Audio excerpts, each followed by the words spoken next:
오늘은 로마서 7장 1절로 6절까지의 말씀을 본문으로 법과 은혜라는 제목의 말씀을 증거하도록 하겠습니다. 사도 바울이 결혼법을 들어서 그 법 아래 있는 우리들 혹은 은혜 아래 있는 우리들 비교하면서 설명하는 것은 너무나 적절하다라고 할 수 있을 것입니다. 우리의 삶에서 이미 경험하고 또 경험했던 결혼법에 대해서 설명함을 통해서 법 아래 있는 사람들 혹은 은혜 아래 있는 사람들에 대해서 비교하면서 설명하는 것은 우리로 하여금 은혜 아래에서 사는 것이 무엇인지 혹은 법 아래, 죄의 지배 아래 놓여서 사는 것이 무엇인지 이해할 수 있게 해주기 때문에 그렇습니다. 그래서 오늘 읽은 본문의 말씀에 의하면 이제 우리가 육신에 있을 때에, 육신의 장막을 입고 이 땅 가운데 있을 때에는 육신의 법의 지배를 받게 되어서 살아가면서 특별히 결혼법을 예로 들었는데요. 남편과 아내가 결혼했을 때 남편이 살아있을 때에는 그 결혼법에 매여 있지만 남편이 죽은 이후에는 그 결혼법에서 자유케 되어진다라고 하는 것이죠. 그래서 예전에 우리나라, 지금은 없어졌지만 예전에 우리나라에는 간통법이라는 것이 있었어요. 혹시 기억하실지 모르겠습니다. 그래서 결혼한 남녀가 그 결혼한 상대 배우자 이외에 다른 대상과 이제 이 음란한 일들을 행했을 때 법으로 정죄할 수 있는 그러한 법이 우리나라에도 존재했었는데 그 법이 없어졌죠. 그래서 결혼법에 대해서 이해할 때에 우리가 육신적으로도 우리가 이 땅 가운데 살아갈 때에 육신의 법에 매어 산다라는 것을 설명함을 통해서 우리에게 죄의 지배 아래 놓였을 때 어떤 모습인지 혹은 은혜의 지배 아래 놓였을 때 어떤 모습인지에 대해서 설명해 주고 있다라고 하는 것입니다. 그래서 칭의에 대한 축복에 대해서 이야기할 때에 칭의의 축복은 이제 여러 가지로 제가 세 가지로 말씀을 드렸는데 오늘의 본문의 말씀은 첫 번째의 내용에 대해서 우리에게 좀 더 자세하게 설명하고 있다라고 하는 것이죠. 하나님께서 하나님의 법정에서 우리를 의롭다라고 선언하신 사건, 그 사건이 우리에게 어떤 의미고 그로 말미암아 우리가 어떤 은혜를 누리는가에 대해서 지금 우리에게 자세하게 설명해 주고 있다라고 하는 것입니다.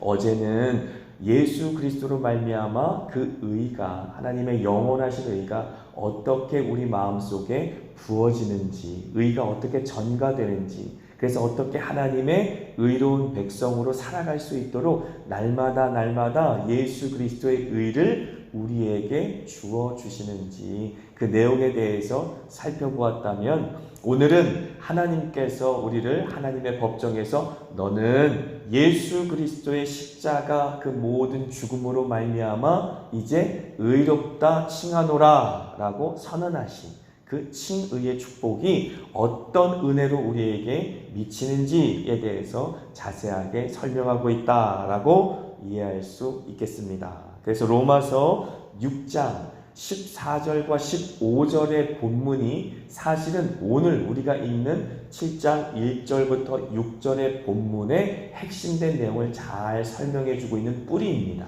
그래서 이제 로마서 6장 14절과 15절의 말씀을 같이 묵상하시면서 오늘 이제 로마서 7장 1절부터 6절까지의 말씀을 같이 묵상하시면 큰 유익이 있을 줄 압니다. 그래서 14절 15절 한번 같이 읽겠습니다. 죄가 너희를 주장하지 못하리니 이는 너희가 법 아래 있지 아니하고 은혜 아래에 있음이라. 그런즉 어찌하리요 우리가 법 아래 있지 아니하고 은혜 아래 있으니 죄를 지으리요 그럴 수 없느니라 라고 말하는 것이지요. 법에도요 구성력이 있어요. 그래서 법을 지키지 아니하면 그로 말미암아 정죄를 받습니다. 그렇지만 복음에도 하나님의 능력이 나타나서 우리를 구원해 주시죠. 그래서 우리가 지금 어느 지배 아래 있느냐라는 부분에 대해서 설명해 주고 있는 것이죠. 과거에는 과거에는 우리가 법의 지배 아래 있었다. 성경으로 따지면 율법이 될 수 있겠죠. 하나님께서 이스라엘 백성들을 통하여서 온 세상 가운데 율법을 전하여 주시고 그 율법이 기준이 되어서 어떤 것이 하나님의 뜻에 합당한 선인지 어떤 것이 하나님의 뜻에서 벗어난 악인지를 분별할 수 있는 분명한 기준점을 우리에게 전해준 것입니다. 그런데 그 기준점에서 벗어나 악을 행하면 정죄 아래 놓이게 된다라고 하는 것은 분명한 사실입니다. 그런 것이 바로 법의 구속력이 될 수 있는 것이죠. 이 땅 가운데 우리가 법을 지키지 않고 법을 어겼을 때에도 처벌을 받지 않습니까? 그 법을 준수하기 위해서 경찰이라고 하는 이 법을 지팡하는 이 모든 민중의 지팡이라고 이야기하지 않습니까? 경찰도 존재하고요. 그 경찰만 있는 것이 아니라 그 경찰은 사람들을 범법자를 잡아서 이제 검찰에 넘기죠. 그래서 검찰을 통해서 기소하고 이제 모든 법의 그 과정을 통하여서 이 사람이 실제로 법을 어겼는지 그래서 법을 어겨서 일반 사람들과 함께 생활했을 때에는 사회 질서를 문란하게 할 사람인지를 판단하여서 그를 구속할지에 대해서 결정하지 않습니까?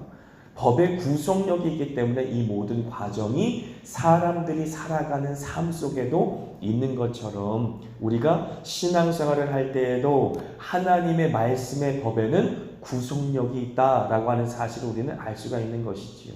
그 구속력으로 말미암아 우리가 율법을 범했을 때에는 정죄함을 받고 결국은 그 정죄함으로 인하여서 사망 선고를 받는 것입니다. 왜 그렇습니까? 죄의 삭은 사망이기 때문에 그렇지요. 아무리 작은 율법을 범했다 할지라도 아무리 작은 법을 어겼다 할지라도 그 작던 크던 법을 어긴 것에 대한 죄가는 바로 사망이다라는 사실을 우리는 알 수 있습니다.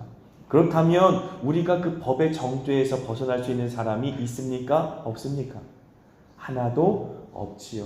그래서 모든 사람이 죄를 범하였음에 하나님의 영광에 이르지 못하더니 라고 말하는 것이지요. 모든 사람들이 그 율법의 기준에 미치지 못하였기 때문에 결국 그 법정에서 정죄함을 받아 죽음, 사망이라는 선고를 받을 수밖에 없었다라고 하는 것이지요. 그래서 죄의 지배 아래 놓여있는 상태였다. 그런데 하나님께서는 그 법정에서 예수 그리스도의 십자가, 그 복음으로 말미암아 우리를 의롭다라고 여겨주신 것입니다. 얼마나 놀라우신 은혜입니까? 그래서 더 이상 그 죄의 지배 아래 놓이지 않고 은혜의 지배 아래에 놓일 수 있도록 그렇게 복음의 능력이 우리에게 나타난 것이지요. 복음에는 하나님의 능력이 나타나서라고 로마서에서 말씀하지 않습니까? 그 능력은 우리를 구원하시고 다시 의롭다라고 주님께서 선포하실 수 있는 그러한 능력이었다라는 사실입니다. 그래서 그 능력으로 말미암아 하나님의 사랑이 우리 마음과 심령 가운데 부어진 바 됐다라고 어제 또 나누었어요. 그것은 로마서 5장 5절에 있는 말씀이지요.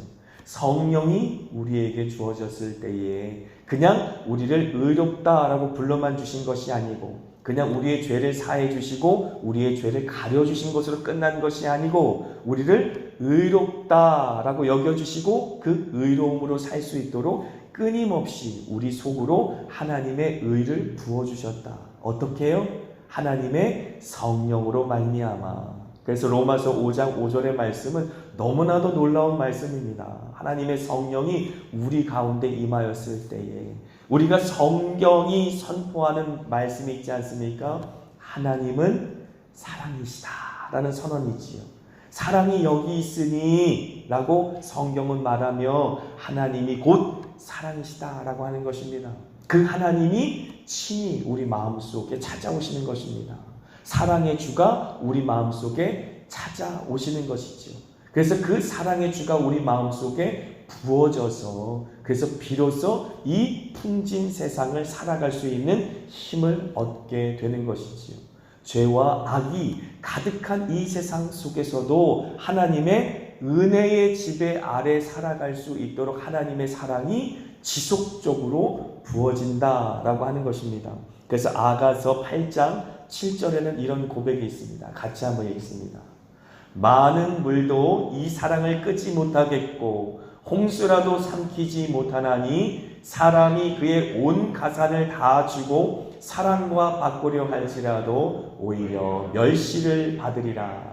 아멘. 더 이상 죄와 사망의 권세가 우리를 침몰하지 못하고 하나님의 사랑이 우리 마음과 심령 가운데 부어진 바 되어서 그 사랑은 많은 물, 이 세상에서 만나는 그 어떤 고난과 환난도 그 사랑을 끄지 못하겠고 홍수도 삼키지 못한다라고 말하는 것이지요. 그러므로 로마서에 선언하고 있지 않습니까? 이 세상의 그 어떤 피조물이라도 그리스도 예수 안에 있는 그 사랑에서 끊을 수 없다라고 선언하는 것이지요. 그래서 우리가 찬송가 309장 한번 같이 한번 찬송하면서 이 은혜의 지배를 한번 우리가 새겼으면 좋겠어요. 목마른 내 영혼 주가 이미 허락한 그 귀한 영생수 주여 갈망합니다. 그 약속 따라서 힘써 간구하오니 오 주여 내 기도 어서 들어주소서. 예수의 사랑 예수의 사랑 바다 물결같이 내게 임하니 영광의 물결에 온전히 쌓여서 내 영혼의 기쁨 한량 없도다. 주 내게 약속한 큰 비 내려주시려 은혜의 저그름 건너편에 떠올라 그 귀한 징조가 내게 밝게 보이니 나 힘을 다하여 주께 간구합니다.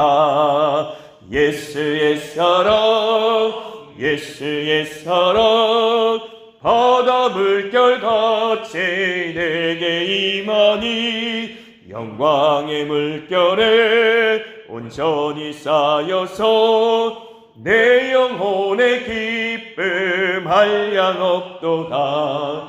은혜의 소낙빛 지금 흡족히 내려 구원의 큰 강물 흘러 차고 넘쳐서 내 취한 모든 죄 모두 씻어버리니 나 지금 은혜를 충만하게 받았네.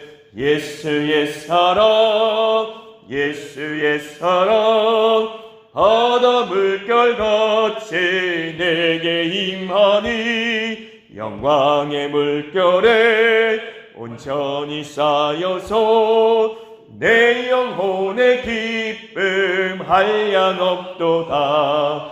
그 차고 넘치는 주의 은혜의 물결 힘차게 밀려와 내게 만족합니다. 오 할렐루야로 주를 찬송하오니 내 마음의 기쁨이 항상 충만함이라.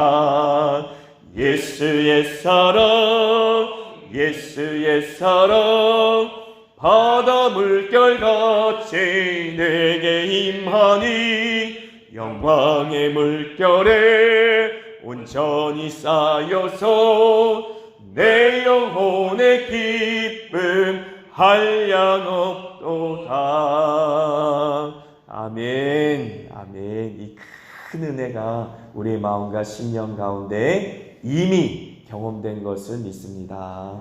아멘. 로마서의 말씀을 우리가 묵상하다 보니까 조금 어려운 신학적인 내용, 교리적인 내용들이 좀 나와서 어렵다라고 생각될 수 있겠지만 이미 우리 영혼이 다 경험한 내용이에요. 이미 하나님께서 우리의 심령 가운데 다 경험시켜 주신 내용입니다. 그런데 누군가 우리에게 신앙의 비밀을 물어봤을 때에 그 놀라운 비밀을 설명할 준비가 되어야 할 텐데 그 설명할 준비를 우리가 로마서를 공부하면서 충분히 할 수 있다라고 하는 것이죠. 뿐만 아니라 이 마지막 때에 정말로 이단들이 창궐하고 많은 믿음의 사람들을 미혹하고 있어요. 그래서 우리뿐만 아니라 우리의 주변의 자녀들과 또 가족들을 미혹하려 할 때에 복음을 분명하게 전할 수 있는 준비를 해야 한다. 그러므로 이제 로마서를 묵상하면서 그 말씀의 깊은 은혜 속으로 함께 들어가기를 축복합니다. 도대체 우리가 죄의 지배 아래 있다가 어떻게 은혜의 지배 아래로 들어갈 수 있는가? 그 과정에 대해서 한번 살펴본다면 오늘 본문이 너무 잘 설명해 주고 있다라고 하는 것이지요. 3절의 말씀 같이 읽습니다. 시작. 그러므로 만일 그 남편 생전에 다른 남자에게 가면 음녀라. 그러나 만일 남편이 죽으면 그 법에서 자유롭게 되나니 다른 남자에게 갈지라도 음녀가 되지 아니하리라 라고 말하는 것이지요. 사람이 살 동안에만 법이 그 사람을 주관한다 라고 1절에 이미 선언했지 않았습니까? 더 이상 율법이 우리를 정죄하지 못하도록 사망 선고를 하나님께서 내리는 것입니다. 하지만 생각해 보세요. 하나님께서 죄에 대해서 사망 선고를 내렸다라고 한다면 더 이상 이 땅 가운데 죄가 역사하지 못할 터인데 왜 아직도 이 세상의 많은 사람들은 죄의 지배 아래 있고 아직도 이 땅에 살아가는 많은 기독교인들, 그리스도인들마저도 죄의 유혹에 빠져서 흔들릴까라는 생각입니다. 그런데 여기서 말하는 죄에 대해서 사망 선고를 내렸다라고 하는 것은 바로 예수 그리스도 안에서 우리가 죽음으로 말미암아 죄를 따랐던 그 모든 정욕에 대하여 죄를 사랑했던 우리의 옛사람에 대하여 사망 선고를 지금 내렸다라는 사실입니다. 그래서 이제 월요일 날 선교했던 우리 임주환 전도사가 전했던 말씀 그대로 이미 죄 자체에 대해서 멸망했다라고 사망 선고를 내린 것은 아닌 것이지요. 주님께서 다시 오실 그날까지 이 세상 가운데 악한 세상의 주관자가 죄라고 하는 무기를 가지고 끊임없이 많은 사람들을 지옥으로 이끌어가려고 몸부림칠 겁니다. 마지막 때를 맞아서 이 사탄과 원수 마귀는 사람들을 미혹하여 지옥으로 끌고 가려고 몸부림칠 거예요. 뿐만 아니라 예수 그리스도를 믿는 사람들도 할 수만 있다면 그 영혼을 유혹하고 미혹하고 넘어지게 해서 그 영혼을 끌고 갈 것이에요. 그래서 우리가 여기서 말하는 죄에 대한 사망 선고는 예수 그리스도 안에서 우리가 침례를 받을 때 고백하지 않았습니까? 우리의 옛사람은 이미 예수와 더불어 죽고 다시 예수와 더불어 삽니다 라는 고백이죠. 4절의 고백입니다.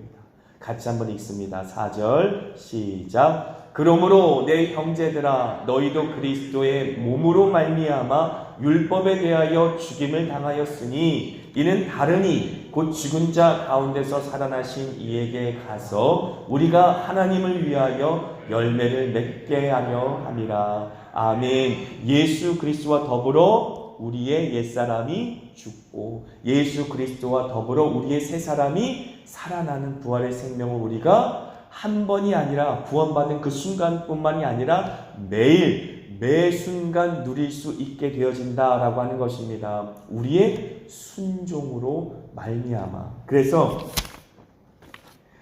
로마서 6장 16절 말씀 한번 같이 보시죠. 같이 읽습니다. 시작. 너희 자신을 종으로 내주어 누구에게 순종하든지 그 순종함을 받는 자의 종이 되는 줄을 너희가 알지 못하느냐? 혹은 죄의 종으로 사망에 이르고 혹은 순종의 종으로 의에 이르느니라 라고 하는 말씀이 이해될 수 있으시겠지요. 그래서 우리가 순종이라고 생각하는 그 어떻게 보면 선택이죠. 순간순간에 있는 그 선택으로 말미암아 어느 지배 아래 놓이는지가 결정된다라고 하는 것입니다. 이제 믿음의 사람들에게는 참된 자유함이 주어진 것이지요. 그래서 그 자유함을 통해서 죄에게 순종할 수도 있고 하나님의 복음의 은혜 아래 들어갈 수 있도록 하나님의 말씀에 순종하는 삶을 살 수도 있는 자유가 주어진 것이 바로 구원받은 사람들이 서 있는 정체성, 바로 은혜의 자리다라고 하는 것입니다. 은혜의 자리라고 했는데 그럼 더 이상 죄가 역사하지 못하도록 모든 것에서 우리를 보호해 주시고 모든 것에서 자유케 해 주시는 것이 맞지 않은가? 라고 질문하실 수 있을 것이에요. 그런데 하나님께서 인류를 처음부터 창조하실 때 어떻게 창조하셨는지 한번 생각해 보세요. 하나님은 사람들을 로봇처럼 창조하지 않으셨어요. 일방적으로 내가 너를 사랑할 테니 너는 무조건 나를 사랑해, 이런 식으로 만들지 않으셨다라고 하는 것이지요. 하나님이 사람을 만드실 때 자유의지라는 것을 주었어요. 그래서 하나님께서 나는 너를 너무 사랑한단다. 그래서 내 그 사랑으로 너를 축복하고 내 사랑의 마음을 너에게 나누어 주어 이 모든 세상을 나를 통해 나를 대신하여 이 세상을 다스릴 수 있는 모든 권세를 내가 너에게 줄 것이야 라고 그 마음을 나눠주시며 이 세상의 한복판에 하나님께서는 아담과 하와를 세우셨지 않습니까? 근데 그 자유의지를 어떻게 사용했어요? 하나님께 순종하는 것으로 사용하지 않고 오히려 반역하는 것으로 사용함으로 말미암아 인류는 범죄함으로 빠지지 않았습니까? 그런데 그 자유의지를 왜 주셨어요, 주님? 차라리 주지 말고 일방적으로 그렇게 사랑할 수 있도록 그렇게 프로그래밍해서 하나님과 사람이 그렇게 계속해서 사랑하면서 살았으면 됐을 텐데 왜 자유의지를 주셔서 범죄하게 하셨습니까? 라고 우리가 불평하고 원망할 수 있지만 자유의지라는 것이 없다면 결코 사랑의 관계 자체는 성립될 수가 없는 것입니다. 하나님이 우리를 만드실 때 사랑의 관계를 위해서 만드셨다면 반드시 자유의지라는 것은 필수예요. 우리가 생각해 보지요. 억지로 사랑하게 만드는 것은 사랑 자체가 시작점부터 이루어질 수가 없는 것입니다. 내가 그 사람을 선택하고 그리고 사랑하게 되어야 사랑이 되는 거고 상대방도 역시 그렇게 나를 사랑하고 그렇게 사랑의 관계가 서로 맞아야 사랑이 되는 것이지 억지로 한 사람만 사랑한다고 해서 사랑의 관계는 이루어지지 않지 않습니까? 사람의 이 세상 속에서도 그 원리는 적용되는 것이죠. 남자가 일방적으로 여자를 사랑하고 쫓아다닌다고 그 관계가 이루어지는 것이 아니에요. 여인도 마찬가지로 그 남자를 사랑해야 그래야 서로 사랑의 관계가 맺어지고 결혼이라는 것에 꼴이 날 수 있는 것처럼 하나님과 우리의 사이도 그 사랑의 관계가 이루어지기 위해서는 우리에게 반드시 자유의지라는 것이 회복되어야 된다는 것이지. 그런데 과거에 우리가 죄의 지배 아래 놓였을 때에는 완전히 우리가 죄의 지배 아래 놓였기 때문에 하나님을 사랑의 대상으로 선택하지 못하도록 완전하게 죄의 지배 아래 놓인 것이지. 그런데 그 죄의 구속력에서 벗어나게 하셔서 이제는 우리가 하나님 사랑의 대상을 발견하게 되어지고 그 사랑을 경험하게 되어지고 스스로의 선택과 스스로의 순종함으로 말미암아 그 사랑을 누릴 수 있는 자유의지가 온전하게 회복되었다. 그것이 복음 안에 누릴 수 있는 참된 자유다라고 하는 것이지요. 그러므로 오늘도 우리는 하나님 앞에 서서 하나님이 주신 그 사랑을 선택할 수도 있지만 죄를 선택하여 유혹 가운데 빠질 수도 있는 것입니다. 그래서 잊지 말아야 될 것이 있어요. 이미 우리가 세상에서 죄의 맛을 본 사람들은 쉽게 죄의 유혹에 빠질 수 있는 것입니다. 그래서 어렸을 때부터 모태신앙자였던 사람들, 그래서 죄가 무엇인지 잘 세상의 죄를 모르는 사람들은 사실 유혹도 많지 않겠지요. 그래서 하나님께서 아마도 나실인이라는 이 제도를 통하여서 어렸을 때부터 죄에서 벗어나 구별된 사람으로 살도록 하나님께서는 그렇게 했을 것 같아요. 그래서 저 역시도 이제 이 과거에 예수를 믿지 않던 사람이었기 때문에 이 예수 그리스도를 믿은 다음의 삶이 이 어떻게 보면 모태신앙자들하고 좀 달라요. 저희 아내는 이제 모태신앙자이기 때문에 이 신앙의 기복이 크지 않습니다. 요동치는 기복이 크지 않아요. 그래서 겨우 이제 조금 하나님 앞에 반항한다 하는 것이 이제 어떻게 보면 이 그 교회 밖에 있었던 사람들이 볼 때는 그 기복이 너무 작은 거죠. 그런데 교회 밖에 있었던 사람들한테는 뜨거운 신앙이 있는 것이 큰 은혜임과 동시에 반면에 이미 과거에 죄를 경험했던 경험이 있기 때문에 이제 뜨거운 신앙에 이제 식어서 죄의 지배 아래, 죄의 유혹 아래 놓이기 시작하면 어떤 현상이 벌어지냐면 확 또 하나님께서 멀어져서 이제 죄를 범하는 그런 모습도 있다라는 것을 우리는 알 수 있는 것이지.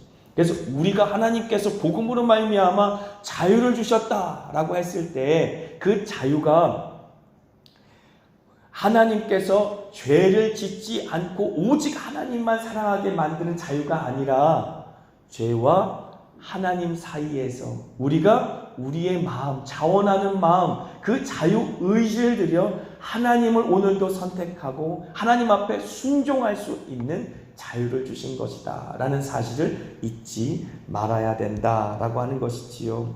그 순종은요, 억지로 순종하게 하는 순종이 아니다라고 하는 것입니다. 사랑을 전제로 한 순종입니다. 하나님께서 우리 마음속에 성령으로 말미암아 부어주신 그 사랑을 맛보고 그 사랑이 너무 좋아서 이제는 그 사랑에서 떠나고 싶지 않습니다 라고 고백하며 그 사랑 속으로 오늘보다 내일 더 깊이 달려가서 그 품에 안기고자 하는 그러한 거룩한 자원하는 마음이 우리 마음속에 끊임없이 용서슴 칠 때에 그때에 비로소 우리는 더욱 더 하나님의 사랑을 누릴 수 있는 것이지요. 그것이 하나님께서 우리에게 복음으로 말미암아 회복된 자유이다. 하지만 반대로 우리가 죄의 유혹에 빠져서 죄를 선택하고 죄에 순종하기 시작하면 과거에 우리가 빠졌던 그 죄의 모습, 타락한 모습보다 더 심각하게 타락할 수 있는 것, 그 모습 역시도 우리에게 있다라는 사실을 잊지 말아야 됩니다.